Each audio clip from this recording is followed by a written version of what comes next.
J'introduis maintenant la première table ronde qui va être modérée par Delphine Moreau de l'École des hautes études en santé publique. Delphine Moreau est sociologue et enseignante-chercheuse.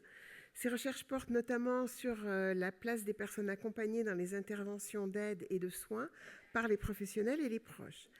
Elle participe également au développement d'une communauté mixte de recherche en santé mentale, le CORESAM. Et la première table ronde va réunir le docteur Kevin Marc Valéry, Coralie Gandré de l'Institut de recherche et de documentation en économie de la santé, l'IRDES, et puis des intervenants qui seront en visio depuis Lausanne, en Suisse. Donc, Delphine Moreau, je vous laisse introduire cette table ronde. Merci beaucoup. Merci à vous et merci de m'avoir confié l'animation de cette première table ronde. Donc, cette première table ronde vise à pouvoir présenter un certain nombre de travaux qui viennent donner des éléments d'objectivation et de contextualisation des pratiques où se cristallise de la contrainte. Donc, on va avoir 3 présentations. Pour aujourd'hui, une présentation de l'équipe de Bordeaux, donc par Kevin Marc Valéry de l'Université de Bordeaux, sur les pratiques justement où les personnes vont faire l'expérience de stigmatisation et notamment les pratiques de soins. Une deuxième présentation sur les pratiques coercitives en psychiatrie par l'équipe de l'IRDES, de l'Institut de recherche et de documentation en économie de la santé, donc les travaux de Magali Coldefy et Coralie Gandré, présentés par Coralie Gandré, et les pratiques coercitives. Alors ici, on voit bien à travers l'introduction à quel titre elles interviennent dans cette journée, à la fois en tant qu'elles sont des moments de restriction des libertés, à la fois dans des moments où s'organisent des formes de dépossession de soi et qui peuvent être des occasions de rapports de pouvoir asymétriques avec des expériences éventuellement stigmatisantes.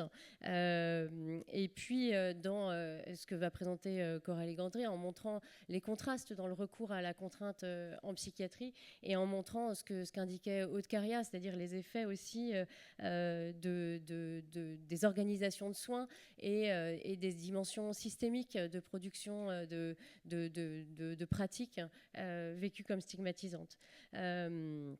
Donc c'est ce que va permettre d'objectiver les travaux présentés par Coralie Gandré.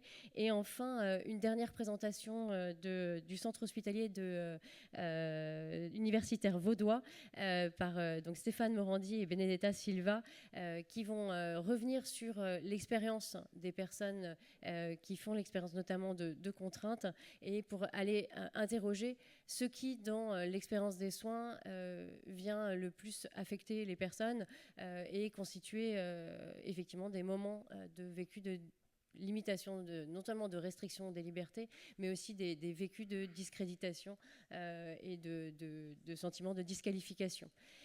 Donc je vais donner tout de suite la parole à Kevin Marc Valéry.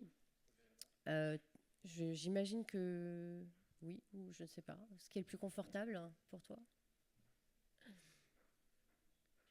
Et nous aurons bien sûr, à l'issue de ces 3 présentations, un temps d'échange avec la salle.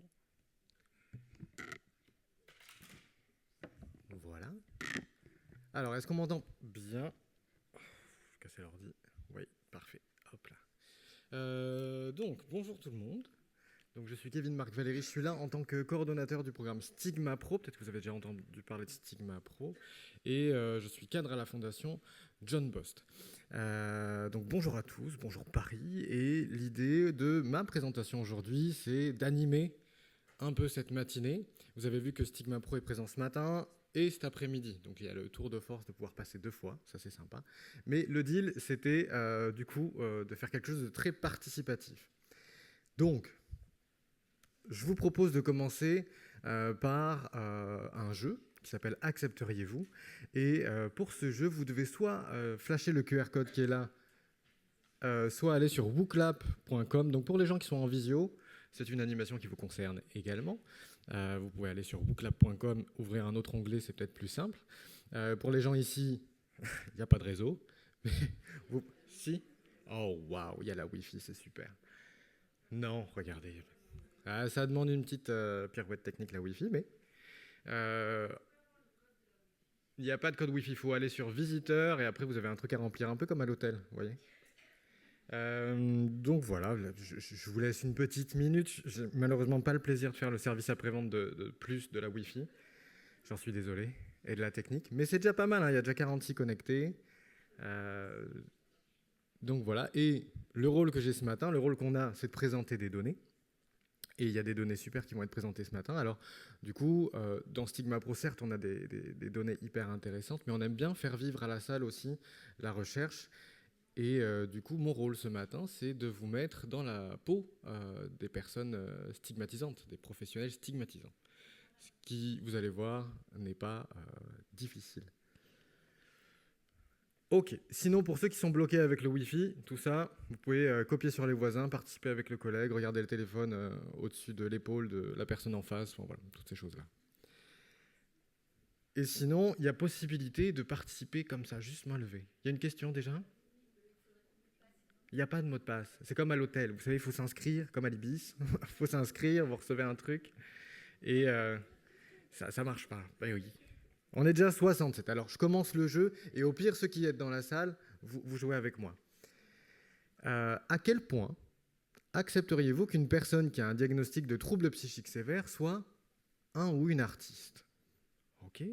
Soit pas du tout, un peu modérément, plutôt oui, ou totalement. Les gens dans la salle qui n'ont pas le Wi-Fi, je vous propose de voter avec la main, comme ça, et puis vous pouvez me dire 5, 4, 3, 2, 1, selon les chiffres qui sont là. Ouais, 5, ok. On est pas mal, il y a quand même 71 personnes, ça marche plutôt bien. Et donc, si je prends le 5, moi je vais surtout regarder le 5, d'accord ? Si je prends le 5, on est environ 80 à se dire, un artiste qui a un trouble psychique, c'est ok, totalement d'accord pour moi, sinon le reste, c'est plutôt oui, ou etc. Donc je trouve ça acceptable d'écouter un artiste qui peut avoir des troubles psychiques sévères. À quel point accepteriez-vous qu'une personne qui a un diagnostic trouble psychique sévère soit une amie, un proche ? Ouais, il y a des 5 dans la salle. Ouais, alors ça baisse un tout petit peu, on était à 83% tout à l'heure, on est à 76%. Il y a plus de plutôt oui que tout à l'heure. Mais c'est ok. Et en même temps, j'écoute ce que vous dites aussi. Je le redirai sur le... À quel point vous accepteriez qu'une personne qui a un diagnostic de trouble psychique sévère soit votre partenaire amoureux ? Personne avec qui vous devez construire des projets, avoir des enfants, tout ça. Acheter une maison, peut-être, faire un voyage, préparer un mariage, un Pax, j'en sais rien. Des choses comme ça, quoi. Alors déjà, il y a moins de gens qui se prononcent. Sur le 70, on est à 53. Et on passe à 16% de 5, de totalement d'accord. Okay, il y a un peu plus de restrictions. Un artiste, oui.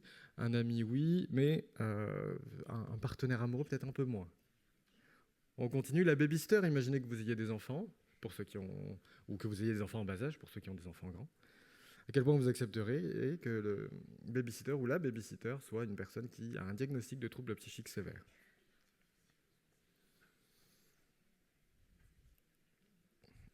Et là, on tombe à 10% de 5.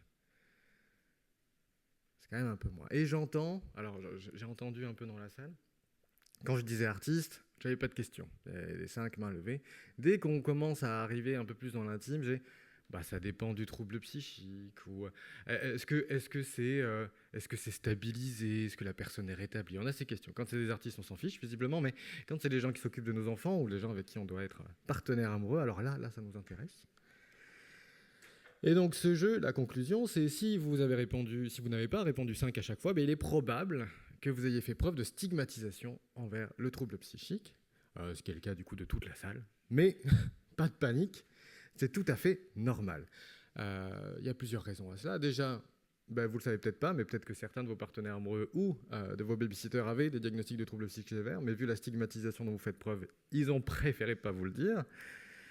Et le deuxième, parce que c'est un questionnaire qui marche beaucoup sur les automatismes, c'est normal, c'est assez humain. Je vous pose cette question, est-ce qu'on est tous cognitivement programmés pour stigmatiser ? Stigmatiser, c'est le mot gentil, hein, parce que le mot véritable, c'est est-ce qu'on est tous programmés pour être raciste, sexiste, classiste, islamophobe, antisémite et donc psychophobe aussi. Ok. La réponse est oui.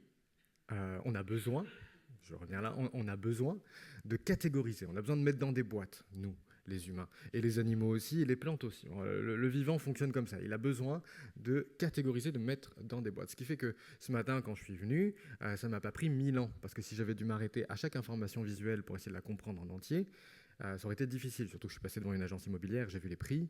Alors le temps d'intégrer tout ce qui était écrit, je ne serais jamais venu. Donc ce n'est pas un problème, ça nous aide à avancer. Les notifications que vous avez reçues ce matin ne vous ont pas cloué au lit parce que vous avez su catégoriser dans important, à traiter, pas à traiter, etc. Mais l'un des défauts qu'on a, c'est que cette catégorisation, on le fait aussi avec les êtres humains.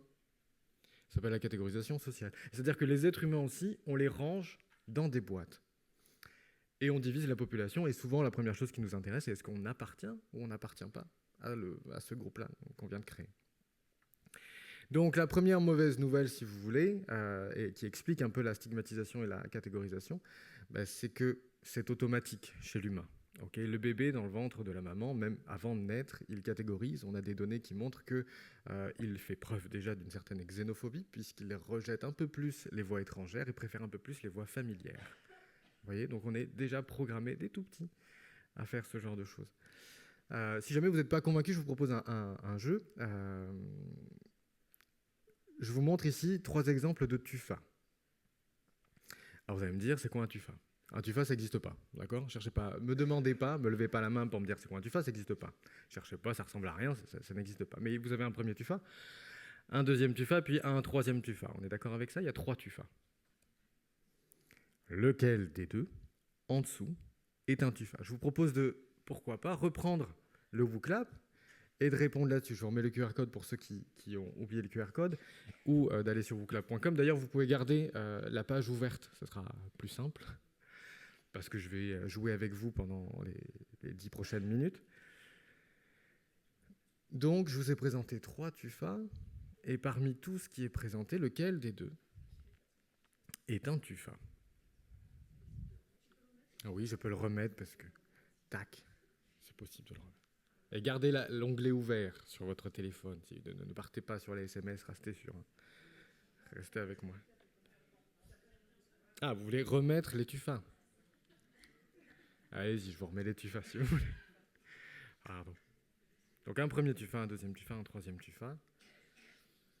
Et vous devez choisir le plus spontanément possible, parce que je les connais, les gens qui vont me dire non, il y a un piège, je vais répondre l'autre. Ah, non, répondez vraiment celui qui vous est venu en premier. Ce sera plus simple. On a déjà 50 réponses. Hop. En général, en effet, celui qui est choisi, l'élu, c'est le premier. Il n'y a pas de bonne réponse, je vous le rappelle, les tufas, ça n'existe pas. Donc, cherchez pas à savoir si vous avez gagné ou pas, c'est pas le cas. Mais si je vous demande pourquoi celui-là et pas l'autre, me le dites pas. Je vais faire du mentalisme. C'est parti. Et il est probable, si je vous demande de réfléchir à ces critères-là, que vous me disiez « Ah, mais peut-être que ça ressemble un peu plus parce que ça ressemble à un champignon. » Ou alors, il y a un tronc, il y a une tige. Ou alors, il y a des racines. Pourtant, je vous ai demandé de vous taire. Donc, personne n'a verbalisé. Mais il se trouve que 90% de la salle, en général, et des gens en visio, vont penser à ces critères-là. Votre cerveau, en quelques millisecondes, il a catégorisé les tufas et il a pu savoir qu'est-ce qui ressemblait ou pas à un tufa avec des critères auxquels il a déjà pensé mais qu'il n'a pas mis à votre conscience, comme ressembler à un champignon, avoir une tige, avoir des racines. C'est la catégorisation, c'est automatique. Donc, première mauvaise nouvelle de la matinée, avec toutes celles qu'on a eues avant déjà, mais première mauvaise nouvelle de ma présentation, en tout cas, la stigmatisation, c'est automatique. Bon, quel est le problème, quelque part, faire des catégories, ça nous aide à survivre à Paris, partout, ça nous aide à appréhender le monde dans lequel on est. Le problème, c'est que catégorie n'existe pas dans la nature. Il n'y a aucune catégorie qu'a inventé l'humain qui existe dans la nature. Donc on va faire un jeu, je suis là toute la journée. Vous pouvez venir me voir à la pause ou au repas et me challenger sur les catégories. Ce jeu, on le fait de 2 versions. Moi, j'aime bien le faire de 2 versions. Soit vous venez me voir en me disant quand même, hommes et femmes, c'est quand même bien des catégories. Et moi, j'essaye de vous déconstruire ça. Ou alors, au contraire, et c'est le jeu que je préfère, moi, je fais le stigmatisant et vous essayez de défaire les catégories. Typiquement, je vais vous dire français étranger, ça c'est une catégorie bien claire, il y a une carte d'identité, c'est écrit dessus et puis c'est tout. Et puis à vous de venir me voir et d'essayer de déconstruire la catégorie. Comme j'aime bien vous parler, n'hésitez pas à venir me voir directement. Mais les catégories n'existent pas dans la nature, ne pensez pas que le Big Bang et tout ce qui s'est passé après s'est organisé de sorte à ce que l'humain, le génie qu'il est, puisse catégoriser ça dans des boîtes parfaites. Non, nous ne sommes pas aussi géniaux. Désolé. Bah alors, quel est le problème? C'est pas grave. Au pire, ça nous aide à comprendre le monde. On se trompe de temps en temps, mais on met dans des boîtes. On est simplé, mais ça nous aide à avancer. Regardez tout ce qu'on a fait, c'est magnifique, cet amphi. Machin. Bah, le problème, c'est la stigmatisation sociale. C'est que faire ça avec les meubles, chaises, tabourets, machin, bon, si vous voulez, faire ça avec les gens, bah, ça va amener à de la stigmatisation. Les gens qu'on va mettre dans des boîtes, on va faire des généralités sur ces gens. Et vu que les boîtes sont fausses, les généralités seront fausses et ça va créer de la souffrance. Bon, il y a quand même des bonnes nouvelles dans cette présentation. La première des choses, c'est oui, la stigmatisation, c'est automatique. Le racisme, l'antisémitisme, le sexisme, le classisme, tout ça, c'est automatique. Mais Dieu merci, nous, les humains, nous sommes capables de fermer notre bouche, déjà, ce qui est un grand pas. On est capable de penser contrôler. Alors, moi, je suis psychologue de formation. Je sais très bien que les pensées automatiques, j'ai vu passer plein de gens dans mon bureau pour leur dire « Non, vous n'êtes pas nuls, vous avez la pensée que vous êtes nuls. » C'est une pensée automatique qui vous vient c'est un peu votre langage maternel. Je suis nul, je suis qu'un con, j'y arrive pas. On va travailler à avoir des pensées contrôlées alternatives. Du type j'ai la pensée que je suis nul, mais j'ai fait de mon mieux. Bon. Eh bien, nous, les professionnels, c'est un peu la même chose. Il faut qu'on travaille aussi nos pensées contrôlées. Et si la première pensée automatique qu'on va avoir, c'est « Ah, diagnostic de schizophrénie, il y a peut-être un risque de danger », ben c'est à nous de fermer notre bouche et de mettre en place ensuite les données probantes qui montrent que non, en théorie, il n'y a pas spécialement de données qui vont me montrer qu'ils sont plus dangereux que les autres. Alors, du coup, tout ça, ça m'a donné envie de travailler, de faire de la recherche sur la stigmatisation. Et à la base, je ne suis pas un génie, et j'ai réfléchi de manière assez intuitive. Je me suis dit, tiens, si j'ai une idée. Si on s'attaquait à la principale racine de la stigmatisation, la principale source de stigmatisation. Et peut-être que si on détruit cette source-là, ça fera du bien au plus grand nombre possible. Donc quelle est la principale source de stigmatisation, la principale racine? Et il y a cette autrice, Madame Schulz, là, qui a travaillé un peu sur ce sujet-là, et qui a fait une étude intéressante auprès des personnes qui ont une schizophrénie et leur famille. Elle leur a demandé quelles sont les situations dans lesquelles vous vous sentez discriminé, exclu, rabaissé ou jugé à cause de votre maladie. Bon, une bonne question, stigmatisation, ça. Eh bien, la plus grosse part de stigmatisation, c'est la stigmatisation vécue dans les services de santé, au contact des professionnels de santé, dont les professionnels de santé mentale. Et c'était plus important que la stigmatisation dans les relations sociales, que la stigmatisation dans l'accès à l'emploi, dans les médias, etc. Dans cette étude-là. Donc ça veut dire que la principale cause de stigmatisation, c'est les pratiques professionnelles. Bon, mais me voilà bien, moi qui ai fait 5 ans de psychologie, plus 8 de recherche dans le métier, de me dire, en fait, c'est bien gentil, on vient me voir, et j'apprécie beaucoup, pour sensibiliser sur la stigmatisation, mais en fait, la leçon de ce type d'étude, c'est balaye devant ta porte avant, parce que c'est toi le plus stigmatisant. Derrière, on s'est intéressé à quelles sont les conséquences des pratiques stigmatisantes, notamment en santé mentale, sur les personnes concernées. Et c'est une diapo que je vais passer vite parce que je n'ai pas la prétention de vous prendre pour des idiots, donc vous imaginez bien que ça a des conséquences délétères, la stigmatisation, sur la symptomatologie, le bien-être, fonctionnement socio-professionnel et l'adhésion. Bon, oui, la stigmatisation, ça ne fait pas du bien, bon, ça on est d'accord.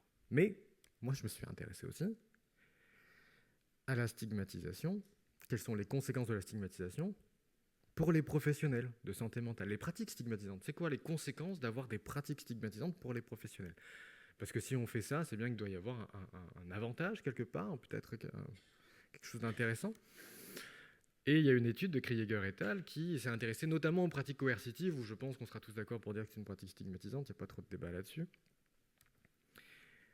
Où l'image qu'on a principalement des professionnels de santé mentale qui ont des pratiques coercitives, c'est l'image de Volodya dans Nid de Coucou, avec l'infirmière Rachel, là, qui applique de manière froide tous les protocoles, les soins sans consentement. C'est ça la représentation qu'on a des soignants. En fait, cette étude, elle est allée mesurer les émotions que ressentaient les professionnels lorsqu'ils mettaient en place des pratiques coercitives. Et ça, alors je me suis permis de récupérer leurs résultats puis de les mettre en nuage de mots parce que je trouvais que ça faisait plus impactant.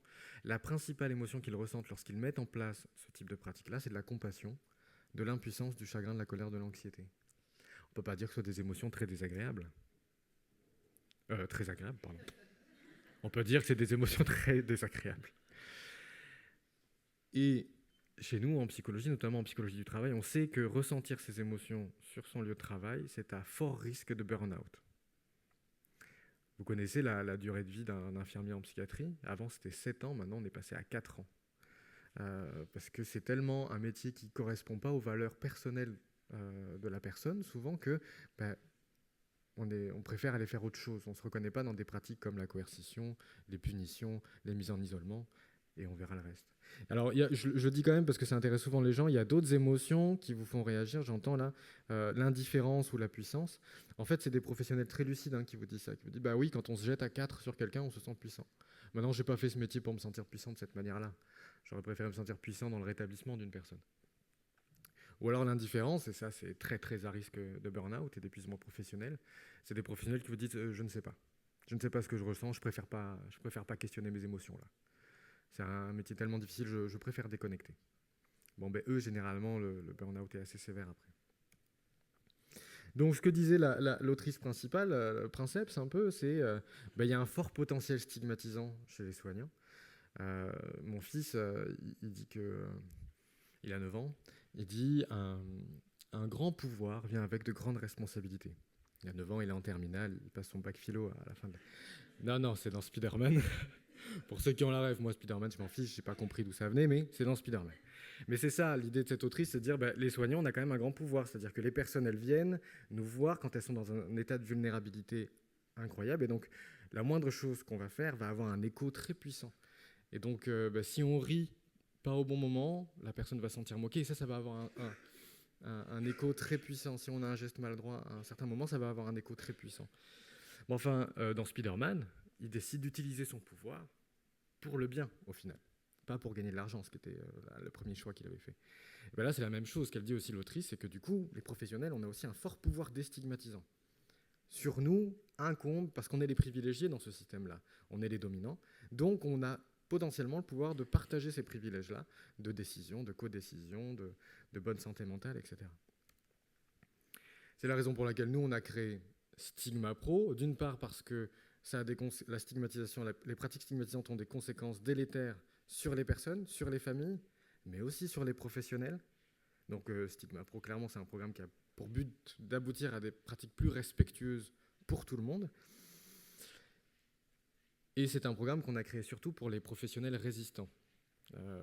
C'est-à-dire que l'idée, c'est pas d'aller faire de la déstigmatisation au psychom. Le psychom, ça va, je pense que c'est pas les plus stigmatisants. L'idée, c'est vraiment d'aller voir les professionnels les plus résistants, parce qu'on sait que leur résistance, elle vient d'un mal-être au travail, elle vient parfois de choses qui sont pas... C'est pas de la fierté, si vous voulez. C'est vraiment quelque chose de mal. Et une première politique serait de virer tous les professionnels stigmatisants. Nous, c'est pas notre idée. Et puis, il y a tellement plus de soignants en psychiatrie que ce serait pas une bonne idée non plus. Mais plutôt de les accompagner à changer de regard sans les culpabiliser. Hop là. Donc, par exemple, ici, avant de terminer, je vais vous présenter les données sur... on a étudié quelles étaient les principales situations de stigmatisation. On a parlé des pratiques coercitives, mais j'ai envie de vous donner des données sur autre chose. Si vous avez gardé le WooClap ouvert, sinon je peux vous remettre le lien, je vous propose d'y aller, franchement. C'est un nuage de mots fait d'insultes psychophobes. Donc vous pouvez y aller. Je vous demande de décrire dans ce nuage de mots des mots qui stigmatisent fortement les personnes accompagnées en psychiatrie. Et vous êtes libre d'écrire ce que vous voulez, y compris des insultes, y compris des gros mots. Il n'y a pas d'enfants dans la salle. Donc vous pouvez y aller. Et on va voir à travers ça si on arrive à détecter les mêmes situations, les mêmes choses en psychiatrie.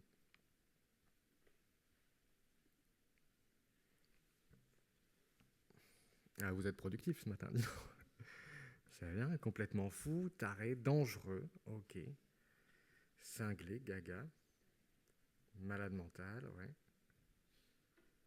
Ça bouge vite, hein. Vous êtes très productif, j'arrive pas à suivre.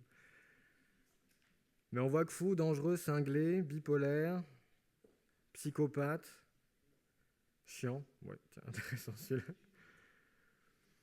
Gogol, chelou. Ah, vous êtes bon, hein, vous connaissez bien le sujet. Ok, vous pouvez vous arrêter, c'est bon, on se calme. Et on vous arrête plus, c'est formidable. Donc flippant, ouais, et on va voir si on retrouve la même chose chez les professionnels. Nous, ce qu'on a fait, c'est qu'on a fait une enquête pour savoir quelles étaient les situations de stigmatisation les plus vécues en psychiatrie. Je vous passe les détails parce que j'arrive au temps limite, mais je vous propose de vous présenter un peu le top 5 des situations de stigmatisation, il y a une chose qui n'a pas été, enfin, qui ressort de ce nuage de mots, mais qui n'est pas dit. Et on a la même chose dans le racisme, dans le classisme et dans le sexisme, tout ça. C'est à chaque fois le point névralgique. Et chez nous, en santé mentale, c'est la même chose. C'est le mépris. Ah oui, il n'y a pas de mot qui correspond à ça, c'est plus une attitude. Donc la situation numéro 1, c'est le discrédit de la plainte somatique. Quand on va mépriser la personne qui vient alors qu'elle a une plainte somatique. J'ai mal au ventre. Oui, ça doit être l'anxiété ou ça doit être ton délire. Enfin, passons. Et donc le Clubhouse, avec qui on a fait cette étude, qui est le partenaire qui a co-construit l'étude, est rempli d'histoires toutes plus incroyables les unes que les autres. En fait, je disais que j'avais mal à la cheville, c'était une entorse, j'avais mal au ventre, c'était l'appendicite, j'ai un collègue qui est mort, etc. Le mépris des plaintes somatiques, c'est la principale situation de stigmatisation selon les personnes accompagnées et selon les familles, puisque les familles font partie toujours de nos études aussi. Deuxième, c'est le pessimisme, une sorte de fatalisme, pareil, qui ne paraît pas spécialement dans le nuage de mots, mais de se dire non, de toute façon, c'est à vie. Hein. Et donc, on a tout un tas de vocabulaire, nous, en psychiatrie chronique, à vie, traitement à vie, toutes ces choses-là, là, pour faire vraiment avancer l'idée que, ça y est, c'est une condamnation qui vous tombe dessus. Vous êtes malade, c'est terminé. Et là, c'est revenu dans le nuage de mots. C'est la dangerosité. Pourtant, si je demande à n'importe qui dans la salle, là, vous allez me dire non, les personnes sont plus souvent victimes, qu'autrices de violences, etc. On connaît tous le discours pour contrer ce stéréotype-là. Et dès qu'il y a un micro de TF1, de France 2 ou de France 3 qui est tendu là, à n'importe qui, à n'importe quel professionnel, il sait dire cette phrase-là. Les membres du Clubhouse, ils me disent OK, dans ce cas, pourquoi on nous attache ? Pourquoi on nous isole ? Si on est moins dangereux que la population générale auquel appartiennent les professionnels de santé, si on est moins dangereux que vous, du coup, vous n'attachez pas les bonnes personnes. Donc, le résultat de l'étude, c'est assez intéressant. Le deuxième qui est ressorti et qui est encore une manifestation du mépris, c'est le refus, l'absence de participation des personnes aux décisions qui les concernent. C'est-à-dire que je vais décider de votre traitement médicamenteux, vous n'avez pas fait médecine, alors du coup, c'est moi qui vais décider. Et puis, il ne va pas y avoir cet élan de construction de non, j'ai une expertise, c'est vrai, mais vous avez l'expertise de vous-même, donc co-construisons ensemble votre traitement. Donc ça fait partie des situations parmi les plus vécues en psychiatrie. Et la dernière, où je me suis beaucoup reconnu dans mes débuts, moi, de professionnel, c'est la non-inclusion à la société. En psychiatrie, on développe plein de choses, plein de partenaires. Et du coup, moi, le premier, j'étais là, dans mon premier job, j'ai créé un réseau super à Bordeaux, où dès qu'il y avait une question, ouais, j'ai envie de faire du sport, bam, sport adapté. J'ai envie de faire du dessin, super, dessin adapté. J'ai envie de faire de la couture, figurez-vous qu'il y a de la couture adaptée. Et il y a un membre du Clubhouse qui m'a dit, ah oui.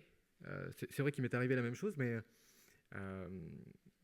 en fait, j'ai un diagnostic de schizophrénie et j'ai voulu faire du badminton. J'en faisais beaucoup avant. Et on m'a mis dans le badminton adapté.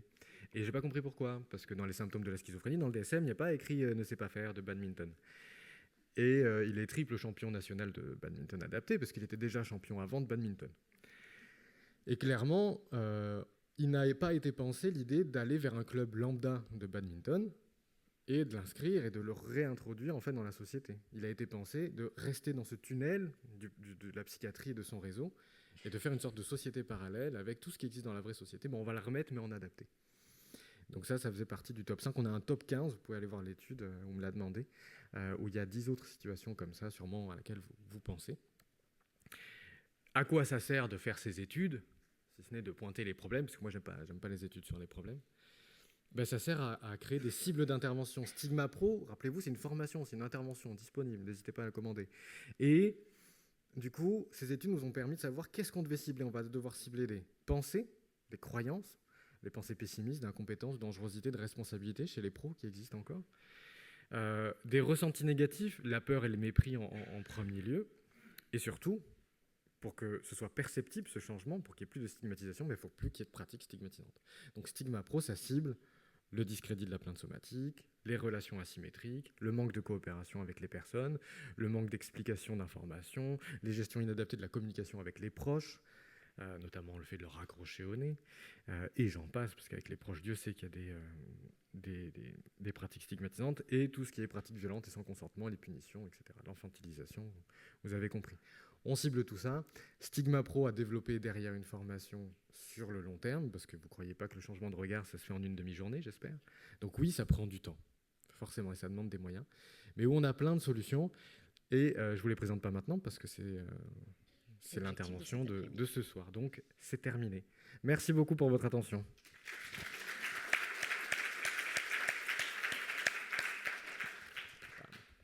Un grand merci pour cette présentation qui introduit bien aussi, qui est dans la suite des introductions de cette journée. On va maintenant peut-être enchaîner avec la présentation de Coralie Gandré, et on va voir effectivement que les présentations vont se faire écho entre ce matin et cet après-midi, puisque Kevin Marc Valéry va pouvoir prolonger son propos avec les propositions de formation pour les professionnels, et de la même façon que la présentation de Coralie Gandré sur l'état des lieux des pratiques coercitives en psychiatrie va se prolonger aussi cet après-midi par des travaux, notamment la présentation de la recherche Pledker sur les organisations du soin et les différents facteurs organisationnels et systémiques de recours plus ou moins importants, ou plutôt moins importants, Pledker, aux pratiques coercitives. Coralie, je te donne la parole. Bonjour à tous. Est-ce que vous m'entendez bien déjà? Oui, c'est bon. Alors, merci beaucoup Delphine pour l'introduction. Merci beaucoup aux personnes qui ont organisé ce colloque pour l'invitation aussi, parce que c'est vraiment un plaisir de pouvoir venir échanger avec vous et sur cet aspect stigmatisation qui est un peu moins abordé dans nos travaux. Alors moi, ma présentation, elle ne sera pas aussi ludique que la présentation précédente. Elle sera sur un format plus classique, même si on ne doit pas faire de catégorisation. Mais ce qu'on m'a demandé de faire, c'est de vous présenter un peu un état des lieux des pratiques coercitives en psychiatrie, parce que comme l'a dit l'intervenant précédent, ça fait partie des pratiques qui sont les plus sources de stigmatisation, à la fois pour les personnes concernées et pour les professionnels. Donc c'est une présentation que j'ai réalisée avec ma collègue Magali Coldefi, qui n'a pas pu être présente aujourd'hui et qui s'en excuse, et aussi avec un ensemble d'autres collègues que je remercie par la même occasion. Je ne sais juste pas comment on change les slides, mais est-ce qu'il y a un petit...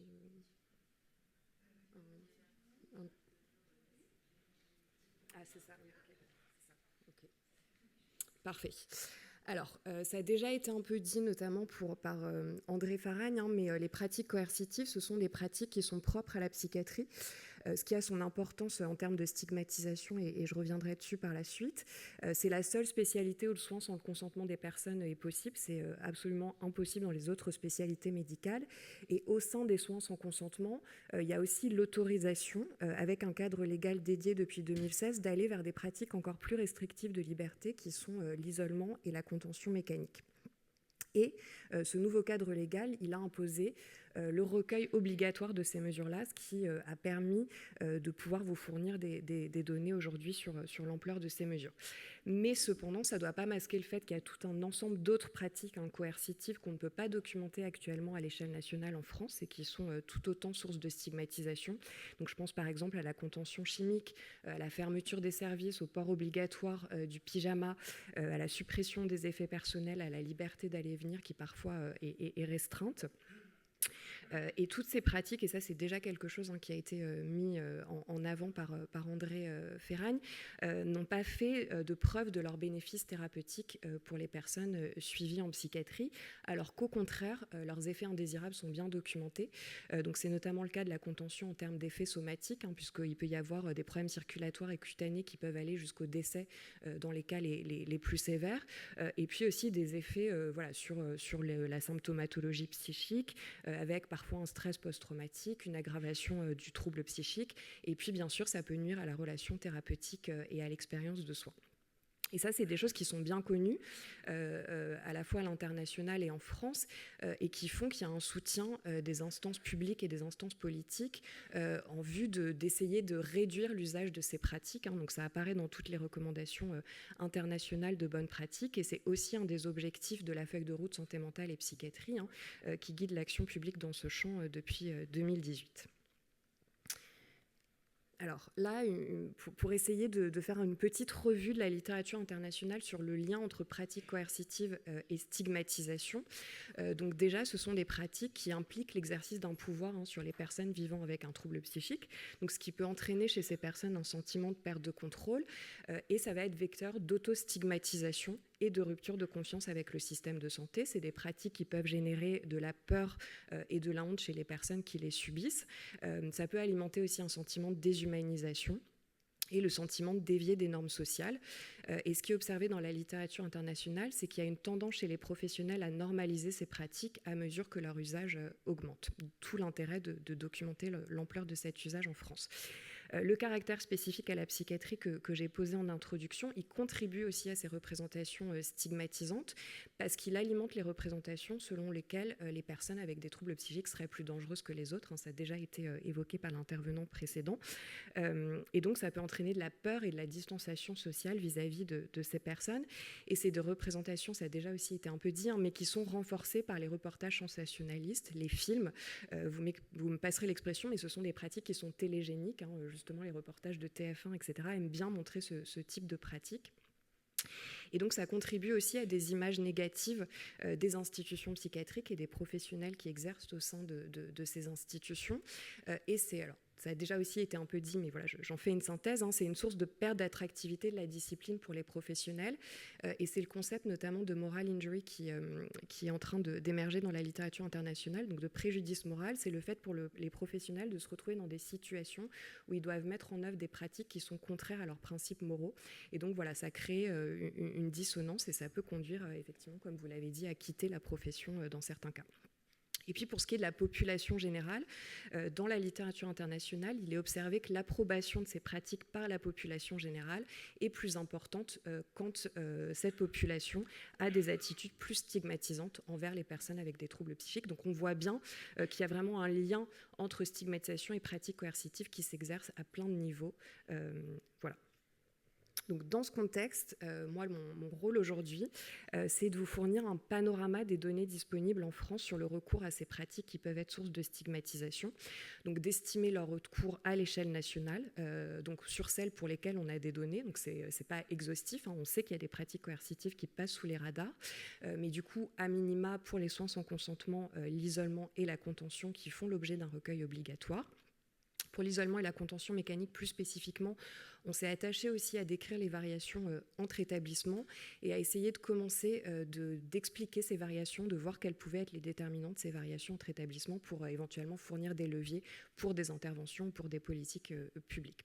Notre source de données principale, c'est le recueil d'informations médicalisées en psychiatrie, le RIMP. Alors qu'est-ce que c'est le RIMP ? C'est un recueil de données médico-administratives qui permet de décrire l'activité des établissements avec une autorisation d'activité en psychiatrie, que ce soit leur activité d'hospitalisation ou leur activité ambulatoire quand ils en fournissent. Et c'est un recueil qui inclut le recueil des soins sans consentement, alors depuis de nombreuses années, et plus récemment aussi de l'isolement et de la contention mécanique. Alors, les premiers chiffres sur le recours aux soins sans consentement, nous, dans nos travaux, ce qu'on montre, c'est qu'il y a près de 100 000 personnes qui sont concernées chaque année en France par des soins sans le consentement de la personne, que ce soit en ambulatoire ou lors d'une hospitalisation. Je reviendrai sur le cas de l'ambulatoire. Et ça représente un peu plus de 5% des personnes qui sont suivies en psychiatrie en établissement de santé, sachant que voilà, la caractéristique de la psychiatrie par rapport aux autres spécialités médicales, c'est le fort rôle des établissements dans le cadre de la psychiatrie publique. Et on a près de 80 000 personnes chaque année qui ont des soins sans consentement dans le cadre d'une hospitalisation à temps plein en France, ce qui représente près d'un tiers des personnes qui ont ce type de prise en charge, donc l'hospitalisation à temps plein en psychiatrie. Pour ce qui est des programmes de soins qui ont été évoqués par André Ferran, qui est l'extension de la contrainte et de sa durée à l'extérieur de l'hôpital via la possibilité de prodiguer des soins sans le consentement des personnes aussi en ambulatoire et en hospitalisation de jour, on estime qu'il y a plus de 40 000 personnes qui sont suivies dans ce cadre en France chaque année. Donc voilà, des chiffres qui montrent une ampleur qui est loin d'être marginale en France. Quand on s'intéresse à des pratiques encore plus restrictives de liberté, donc l'isolement et la contention mécanique, là, notre champ, il est un peu plus restreint. Il est sur les établissements qui ont fourni des données de qualité suffisantes pour pouvoir être exploités, mais on est quand même sur plus de 200 établissements en France. On voit que le recours à l'isolement, qui doit se faire selon les textes légaux dans le cadre d'une hospitalisation à temps plein sans le consentement des personnes. Il concerne plus de 30 000 séjours par an, soit près d'un tiers des séjours en soins sans consentement. Et pour la contention mécanique, on est sur un peu plus de près de 9 000 séjours par an, donc près de 10% des séjours en soins sans consentement et près d'un tiers de ceux avec de l'isolement, sachant que normalement, selon les textes légaux, la contention mécanique ne peut être mise en place que dans le cadre d'une mise à l'isolement. Alors, quand on regarde les variations entre les 204 établissements qui sont inclus dans notre étude, on voit des variations qui sont très importantes et qui sont pas liées uniquement à quelques établissements avec des valeurs extrêmes. Chaque barre verticale verte représente le taux dans un des établissements inclus, et les barres horizontales, ce sont les valeurs calculées à l'échelle nationale. Donc on voit une interprétation variable de la notion de dernier recours selon les établissements. Donc ça, c'est des chiffres bruts, sans ajustement sur les caractéristiques de la file active, mais ça montre déjà des questionnements sur pourquoi certains établissements ont très peu recours à ces pratiques, alors que d'autres ont un recours quasi systématique à ces pratiques pour les patients qui suivent en hospitalisation à temps plein sans consentement. Et c'est encore plus marqué quand on regarde la contention mécanique au cours d'une mise à l'isolement, où là, on a vraiment des variations encore plus importantes entre établissements.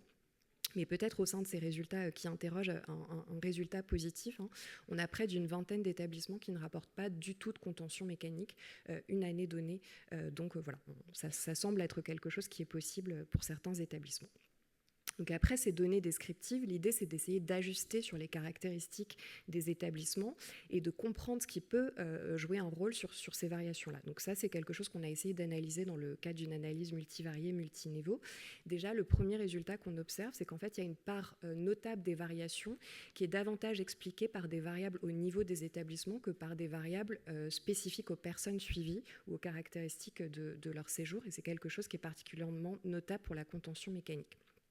Néanmoins, on a quand même un certain nombre d'associations significatives qui ressortent avec les caractéristiques des personnes suivies, notamment le fait d'être de sexe masculin, d'avoir un âge jeune, expose plus à être soumis à ce type de pratique, et le groupe diagnostique reste un des prédicteurs principaux du recours à ces pratiques, notamment le fait d'avoir un trouble bipolaire ou un trouble de la personnalité.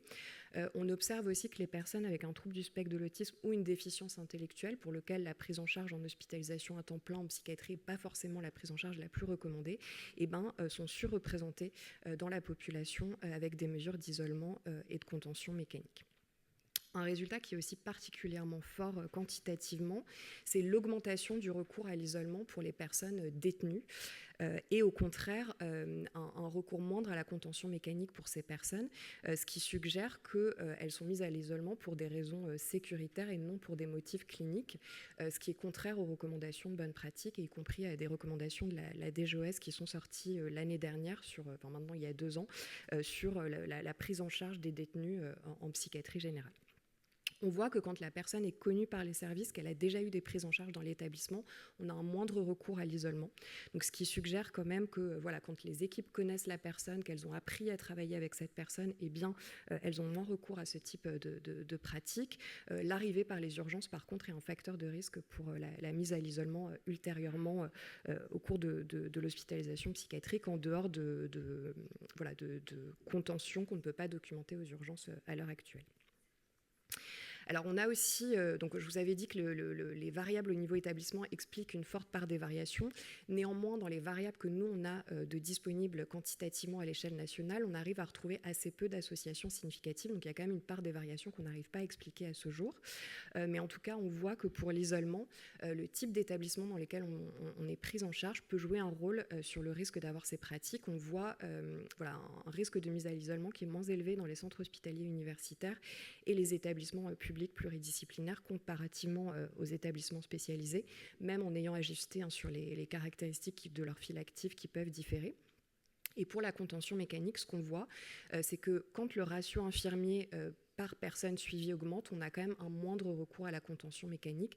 Donc, ce qui suggère quand même que dans certains cas, c'est des mesures qui peuvent être utilisées parce qu'il y a des difficultés de l'équipe à répondre à des situations de crise, en tout cas en dessous d'un certain seuil critique de professionnels.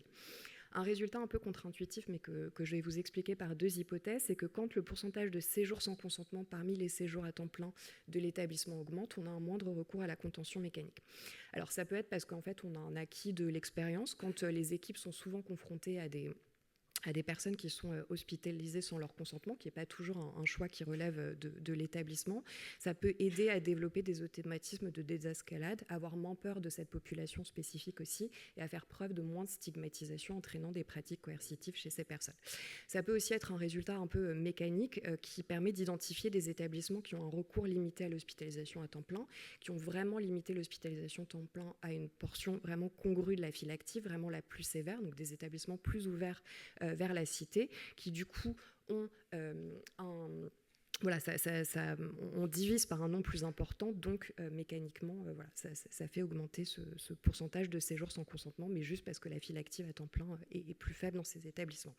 Et un résultat important aussi, c'est que contrairement à des idées répandues, ni la prévalence des troubles psychiques sur la zone d'intervention des établissements psychiatriques, ni la sévérité de la file active qui suivent n'étaient associées à une plus forte probabilité de recourir à l'isolement ou à la contention mécanique. Alors, tel que c'est documentable dans nos données à nous, sur la sévérité de la file active, par exemple. Alors, pour conclure, l'ampleur de l'usage des pratiques coercitives qui peuvent être source de stigmatisation en France questionne. Les comparaisons internationales, elles doivent être menées avec beaucoup de prudence. Le seul indicateur qu'on peut comparer de façon un peu fiable, c'est le nombre de personnes concernées pour 100 000 habitants. Et on voit que dans les pays où cet indicateur est disponible, la France se place quand même dans une position plutôt défavorable. Et puis, c'est des pratiques coercitives dont l'ampleur est loin d'être marginale, qui sont fortement associées à l'image de la psychiatrie, mais finalement, il y a quand même une grande majorité des personnes suivies en psychiatrie qui ne vont pas faire l'objet de ces pratiques et qui pourtant sont fortement associées à l'image de la psychiatrie. Ça masque aussi d'importantes variations entre établissements, qui, comme je l'ai dit, ne sont pas uniquement liées à des différences de caractéristiques entre les personnes suivies. Et un des résultats positif, c'est qu'il y a des établissements qui ne recourent pas ou peu à ces pratiques. Et donc, il y a vraiment un intérêt de pouvoir aller voir ce qui se passe dans ces établissements, quels sont les leviers. Et c'est quelque chose qui vous sera présenté cet après-midi dans le cadre de la recherche PlaidCare. La diffusion de ces données à l'échelle nationale, ça sert à quoi ? Ça sert à essayer d'amener une prise de conscience sur l'usage et l'ampleur de l'usage de ces pratiques dans un contexte où il y a eu plusieurs réactions de parties prenantes qui se sont prononcées en faveur de l'abolition de ces pratiques. Donc, je pense notamment à l'UNAFAM et à l'Association des jeunes psychiatres et des jeunes addictologues. Donc voilà, ça peut aussi leur permettre de poser leur plaidoyer sur des chiffres et des données probantes. Alors là, l'objectif de la journée d'aujourd'hui, c'était vraiment sur les pratiques stigmatisantes. C'est vrai que le lien direct ou indirect avec la stigmatisation, il reste peu abordé en France. Toutes les données un peu de la littérature que je vous ai présentées en introduction étaient issues de la littérature internationale. On a moins de travaux sur le vécu et les perspectives des personnes ayant fait l'objet de mesures coercitives, qui fera l'objet de la présentation suivante, mais qui n'est pas issue du contexte français, sur le lien avec la dégradation de l'alliance thérapeutique, sur l'impact sur les parcours de soins ultérieurs, et sur le lien entre représentation stigmatisante et mise en œuvre de ces pratiques chez les professionnels, ou sur la perception de la psychiatrie en population générale et l'adhésion à ces pratiques, qui sont des choses qui ont été documentées à l'international. Pour essayer de pouvoir vous en dire plus une prochaine fois sur les autres pratiques coercitives et les autres lieux de mise en œuvre de ces pratiques, il faudrait renforcer les systèmes d'information. Nous, on est limité par les données qui sont disponibles. On sait que c'est des pratiques qui sont aussi mises en œuvre dans d'autres contextes de soins, par exemple aux urgences. Aussi en pédopsychiatrie, il y a eu une récente alerte du CGLPL sur cette question. Mais comme ça ne fait pas partie du cadre légal en vigueur, les établissements ne sont pas obligés de faire remonter ces données-là. Donc nous, on ne peut pas sortir des chiffres fiables sur le recours à ces mesures en pédopsychiatrie. En EHPAD aussi, on sait qu'il y a ce type de mesures. Sur les autres pratiques coercitives dont j'ai parlé en introduction, comme la contention chimique ou le port obligatoire du pyjama, ce n'est pas des choses qu'on peut sortir à l'échelle nationale. Et l'absence de données, ça contribue vraiment à invisibiliser l'usage de ces pratiques. Et puis, comme je vous l'ai dit, nos modèles, ils expliquent une petite partie des variations entre établissements, mais ils n'expliquent pas toutes les variations. Et il y a certains facteurs explicatifs qui sont très compliqués à documenter à l'échelle nationale aussi, notamment sur les modes d'organisation, sur les cultures institutionnelles et sur les attitudes des professionnels à l'égard de la coercition. Et ça, c'est des choses qui peuvent être documentées en attendant d'avoir des données nationales dans des études de plus petite échelle, notamment des études qualitatives. Voilà.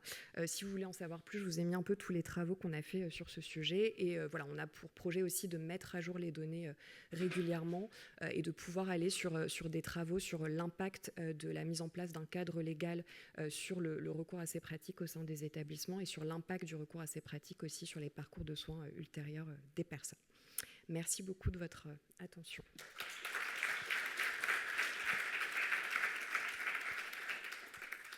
Un grand merci Coralie pour cette présentation qui est comme d'habitude d'une clarté impressionnante et qui alimente autant les questionnements qu'elle donne des réponses. Donc, et puis on voyait bien dans la présentation de Kevin Marc Valéry que la stigmatisation ça commençait au moment de la création des catégories, et on voit bien les effets aussi de l'institutionnalisation des différences par les dispositifs légaux et par les dispositifs institutionnels et organisationnels.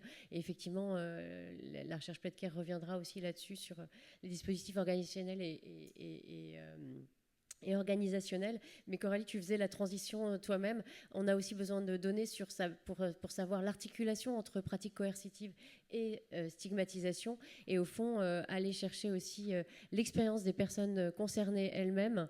C'est l'objet de travaux qui ont été menés notamment par l'équipe du centre hospitalo-universitaire vaudois.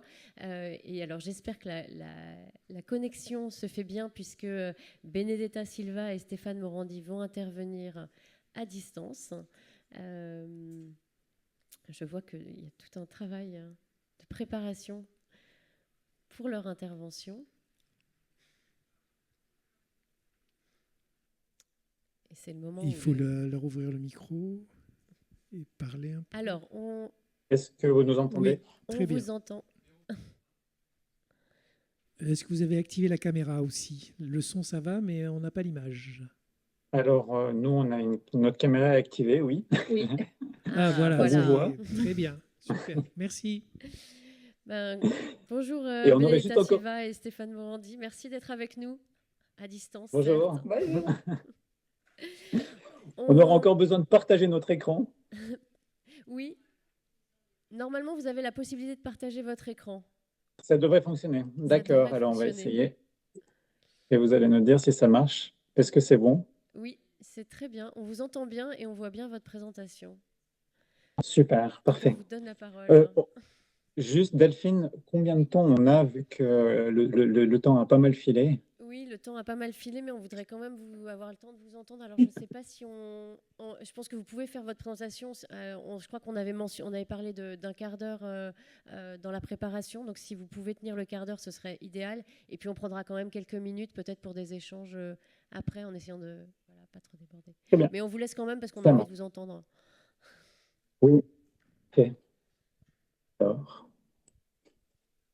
Donc, nous, effectivement, on vous parle depuis la Suisse, donc on avait juste besoin de contextualiser un tout petit peu les choses. Donc, on a beaucoup travaillé avec Benedetta ces dernières années sur la question de ce qu'on appelle les placements à des fins d'assistance. Donc, c'est des mesures d'hospitalisation involontaire dans laquelle on peut avoir des mesures limitatives de liberté. On vous parle, dans le cadre de cette présentation, de mesures civiles, hein, donc, qui sont a priori mises en place pour protéger les personnes concernées, enfin les aider dans leur santé et tout ça. On n'aborde pas du tout dans ce qu'on vous présente les questions de mesures pénales qui sont des mesures d'obligation de soins qui visent plutôt à réduire le risque de récidive, la dangerosité. Donc, on va vraiment évoquer la question des mesures civiles. Donc, en Suisse, on a des données sur ces hospitalisations involontaires depuis 2018, avec un observatoire national qui recense les placements à des fins d'assistance, donc ces hospitalisations involontaires dans le milieu psychiatrique, hein, dans les services psychiatriques. On n'a pas de données, par exemple, sur les hospitalisations pour motifs psychiatriques dans les hôpitaux de soins généraux ou dans d'autres types d'établissements. On a pas mal de structures d'hébergement pour les personnes avec des troubles psychiques, les personnes d'âge avancé et tout ça. Donc ça, c'est exclusivement les services psychiatriques. Nous, on a assez rapidement été frappés par les grandes disparités. Hein. On est un État fédéral avec 26 cantons, par les grandes disparités dans l'incidence, la prévalence de l'hospitalisation involontaire entre les cantons. Nous, on est dans le canton de Vaud, donc à côté du lac Léman, tout à l'ouest de la carte. Et on est parmi les cantons qui avons pas mal de placements à des fins d'assistance. Et si on regarde au sud de la carte, juste à côté de nous, on a ce grand canton qui est le canton du Valais, où finalement on a quasiment 10 fois moins d'hospitalisation involontaire que chez nous. Certaines années, en tout cas, c'était le cas. Ça nous a déjà beaucoup interrogés. Et puis, il y a une autre organisation nationale qui est l'Association nationale pour la qualité dans les hôpitaux qui recense aussi depuis un certain nombre d'années les mesures limitatives de liberté dans le cadre des hospitalisations involontaires. Et on voit qu'on a 8,4% des personnes hospitalisées en psychiatrie qui sont concernées par des mesures limitatives de liberté. Donc, ça peut être l'isolement, ça peut être la contention, ça peut être le traitement forcé. Et puis, on voit là aussi que, comme pour les hospitalisations involontaires, on a une augmentation régulière depuis que ces mesures sont recensées en 2018. Nous, on a beaucoup travaillé sur les hospitalisations involontaires dans le canton de Vaud, hein. C'est le deuxième plus grand canton de Suisse. On a 800 000 habitants chez nous, 850 000 maintenant. Ce qui nous a aussi pas mal interpellé dans les travaux qu'on a réalisés, on a un registre des mesures de contraintes dans le canton de Vaud. On a vu qu'il y avait ces disparités au niveau national, mais on avait aussi des importantes disparités dans l'usage de la contrainte on a 4 hôpitaux psychiatriques dans le canton, et on a vu qu'il y avait des grandes variations entre les hôpitaux psychiatriques, et on s'est posé pas mal de questions par rapport à ces variations. Qu'est-ce qui faisait qu'on avait de telles différences? Ces incidences que vous voyez dans le graphique du bas, hein, c'est des incidences qui sont très très hautes, hein. On est parmi les pays où les hospitalisations involontaires ont été mesurées, l'incidence la plus élevée au monde quasiment d'hospitalisation involontaire par habitant par année. Du coup, on s'est posé quelques questions. D'abord, on s'est intéressé aux professionnels de la santé. Je vais passer assez rapidement là-dessus.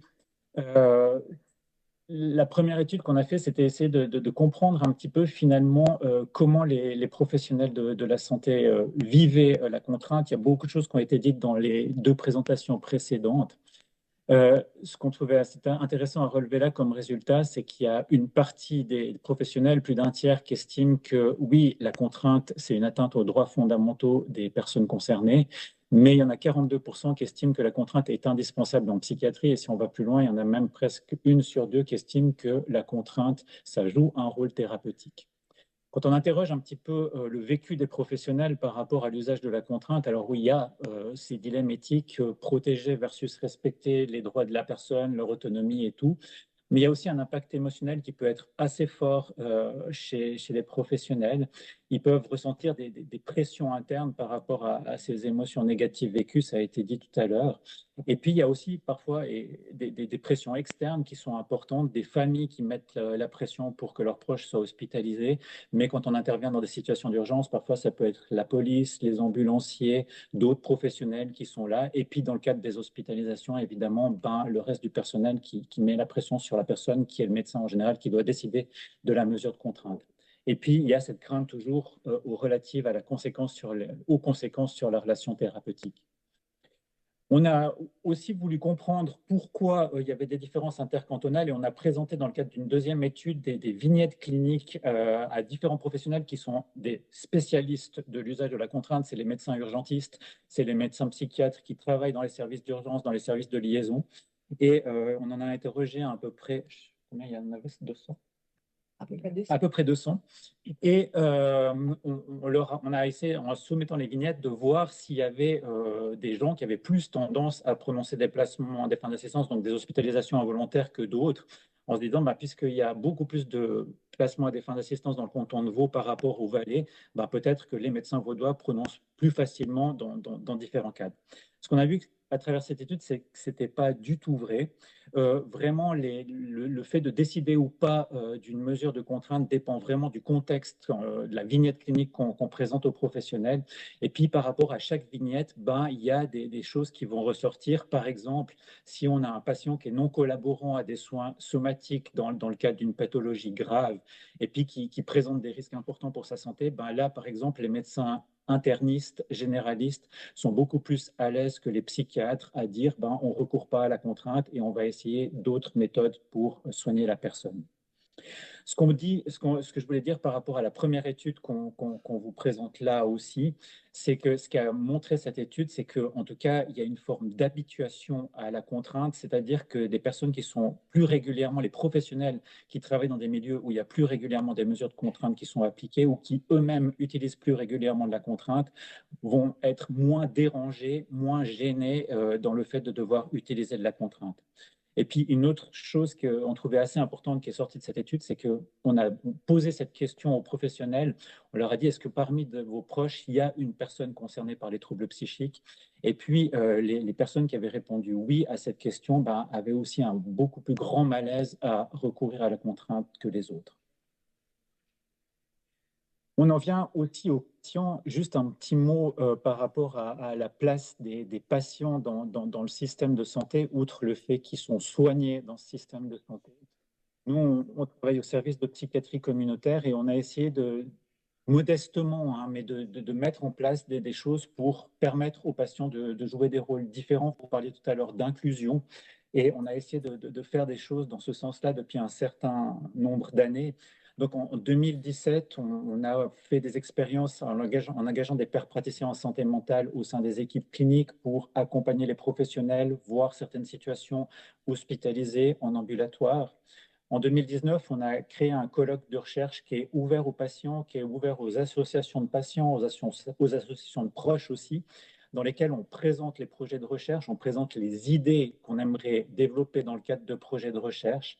Et puis, on a des suivis des projets en cours et on a ces différentes personnes, parties qui participent, qui peuvent donner leur avis, commenter. Et puis, on essaye de prendre en compte ce qui est dit là et on restitue dans les colloques de suivi un petit peu comment les choses ont été adaptées, ajustées. On est allé un petit peu plus loin en engageant aussi une patiente experte comme collaboratrice de recherche en 2019. Avec elle, on a développé des projets communs, on a mené des projets communs, on analyse aussi les résultats de nos travaux avec ce regard de personnes concernées. Et c'est aussi une collègue, et il y en a d'autres dans notre service, mais aussi maintenant dans d'autres institutions, qui participent à l'enseignement, enfin individuellement ou en binôme, dans des écoles de soins infirmiers, dans des écoles de médecine. Et en tout cas, on a des retours qui peuvent être très, très positifs de la part des étudiants qui disent, mais voilà, enfin, avoir ce type d'enseignement, c'est pas que des témoignages. Enfin, on a des collègues qui sont aussi là avec une expertise en pédagogie, qui ont une très bonne expérience là-dedans, et puis qui développent des concepts d'enseignement qui viennent alimenter et compléter quelque part ce qu'on prodigue déjà.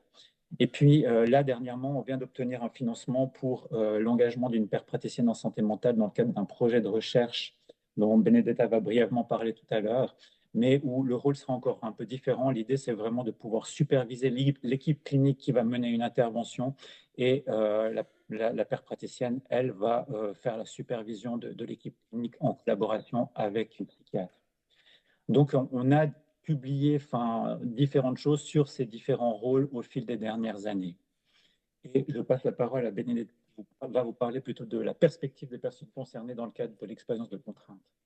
Oui, parce que justement, dans la suite un peu de ce processus de recherche qu'on mène depuis plusieurs années dans notre équipe de recherche dont le Dr Morandi vous a déjà parlé, c'est vrai que ces dernières années, on s'est surtout intéressé du coup à la perspective des personnes concernées vis-à-vis justement de la contrainte, et on a mis en place un programme de recherche qui s'est développé en plusieurs étapes. Donc, je vais essayer de vous présenter assez rapidement avec quelques résultats, les résultats les plus importants. Et dans ce processus de recherche, la première phase, disons, qu'on a développée, c'était surtout visé surtout à explorer l'expérience des contraintes, justement, selon la perspective des personnes concernées. Donc, dans cette étape, on s'est surtout appuyé sur des méthodes qualitatives, justement, pour aller d'un côté dans la littérature, mais aussi nous-mêmes dans un projet de recherche qualitatif qu'on a développé, justement, dans notre équipe, aller interroger directement les personnes concernées et voir surtout, selon leur perspective, qu'est-ce qui était la contrainte, qu'est-ce qui a mené à cette expérience des contraintes et quels étaient les facteurs surtout qui influençaient le plus leur expérience des contraintes. Et on s'est intéressé à cette expérience pas seulement dans une population des personnes qui avaient vécu disons, des expériences de contraintes formelles, hein, comme une hospitalisation involontaire, par exemple, mais aussi des personnes qui étaient hospitalisées volontairement, en se basant sur le fait que la littérature, elle nous a montré qu'effectivement, ce sentiment d'être soumis à une contrainte est effectivement partiellement lié au fait d'être officiellement sous mesure de contrainte, mais pas seulement. Il y a effectivement beaucoup de patients qui ne vivent pas une mesure officielle de contrainte, mais qui ressentent beaucoup de contraintes dans le parcours des soins. Et on s'est surtout intéressé à l'expérience des contraintes dans les contextes d'une hospitalisation psychiatrique, parce que comme vous avez déjà vu dans les slides antécédentes, en Suisse, c'est vrai que malgré les virages communautaires qu'on a eus, l'hospitalisation psychiatrique reste encore aujourd'hui la réponse principale, effectivement, et l'outil principal dans les soins psychiatriques. Et du coup, c'est pour cette raison qu'on s'est surtout focalisé sur ces contextes-là. Donc, on a mené d'abord une revue de la littérature pour aller voir effectivement dans les évidences déjà existantes quelles étaient les expériences de contraintes des patients. Et on a aussi mené nous-mêmes une étude en collaboration, justement, comme Stéphane vous l'a déjà dit, avec une expert par expérience co-chercheuse qui a participé à toutes les étapes de ces processus et en particulier dans ces projets qualitatifs, elle a participé vraiment à tout le développement du projet, y compris la récolte des données et l'analyse. Et je vais juste vous montrer très rapidement quelques résultats plus importants, notamment par rapport à quels sont les facteurs qui ont été identifiés comme les facteurs d'impact du point de vue des patients plus importants. Je pense que ce n'est pas surprenant de voir que le premier facteur qui est ressorti des patients, c'est vraiment la relation avec les professionnels. Et dans la littérature et dans l'étude qualitative, effectivement, les éléments liés à l'empathie, le fait de vivre des relations empathiques, des relations de soutien avec les professionnels, aussi le fait d'être suffisamment impliqué, comme il a déjà été dit dans les prises de décision, l'information reçue, le respect et la confiance devenaient vraiment été mis au centre de cette expérience. Les contextes institutionnels étaient aussi ramenés par les patients comme extrêmement importants, d'un côté parce qu'il peut avoir un impact effectivement direct sur l'expérience des patients, mais il a aussi un impact très fort sur la relation que les professionnels peuvent avoir et développer avec les patients, ce qui est l'organisation institutionnelle, les règles, les pratiques qui sont souvent ramenées comme être trop contraignant, trop rigide et qui amène les patients à vivre l'hôpital presque plus comme une prison que comme un lieu de soins. Et un dernier élément qui émergeait, c'était le fait de pouvoir donner du sens effectivement à toute cette expérience, y compris aux expériences des contraintes. Et c'est vrai que les patients, ils nous ont montré que quand ils arrivaient à donner du sens à ce qu'ils avaient vécu, c'était beaucoup plus facile pour eux d'intégrer cette expérience dans leur parcours de vie et dans leur parcours de rétablissement, et ainsi aussi de réduire ces sentiments des contraintes qui étaient liés aux soins. Donc, on a vu qu'il y a plusieurs facteurs et du coup, dans un deuxième temps, on s'est posé la question de, effectivement, il y a plein de choses qui sont ramenées par les patients, mais comment ces facteurs interagissent les uns avec les autres et surtout, quels sont les facteurs qui sont les plus importants, qui jouent les rôles plus importants. Et du coup, on a mené une autre étude, cette fois plutôt quantitative, donc on s'est appuyé sur des données qu'on avait récoltées dans le cadre d'une autre étude sur la contrainte et la décision partagée. Et on est allé voir, effectivement, explorer à travers des analyses en réseau les interactions entre tous ces facteurs. Et il y a donc résultat plus important que j'aimerais vous présenter aujourd'hui. D'un côté, c'est disons, la caractéristique vraiment multidimensionnelle du phénomène de la contrainte perçue. Là, on le voit très clairement, il y a beaucoup de facteurs qui impactent la contrainte perçue par les patients qui vont bien au-delà de la contrainte formelle. Il y a un rôle partiel que la contrainte formelle effectivement semble jouer, et les analyses qu'on a menées, ils le confirment encore plus parce qu'on voit qu'il y a effectivement un lien entre contrainte formelle et contrainte perçue, mais que ce lien, il est plutôt faible par rapport à d'autres facteurs qui semblent jouer un rôle plus important. Le rôle plus important, à nouveau, il revient aussi dans nos données quantitatives, c'est les dynamiques relationnelles, c'est surtout l'implication, la proximité perçue vis-à-vis des professionnels qui semblent avoir les rôles plus importants dans ces processus qui amènent les patients à se sentir sous contrainte. Et enfin, un résultat qui est assez intéressant qu'on n'avait pas forcément saisi dans les données qualitatives, c'est la dimension temporelle. Parce qu'effectivement, on a vu que différents facteurs jouent un rôle différent dans les différentes étapes de l'hospitalisation.